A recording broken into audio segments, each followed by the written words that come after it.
الحلولي ضغطه وطي. ما الواحد برضو غلطان، يعني مفيش حد يعمل في نفسه كده.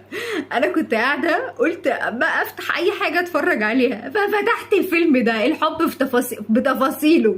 الفيلم بطوله، استنى الدبوس بيطلع محمد نور وملك أورا. يا لهوي يا لهوي على التمثيل. احمد فهمي يشعر بالخطر.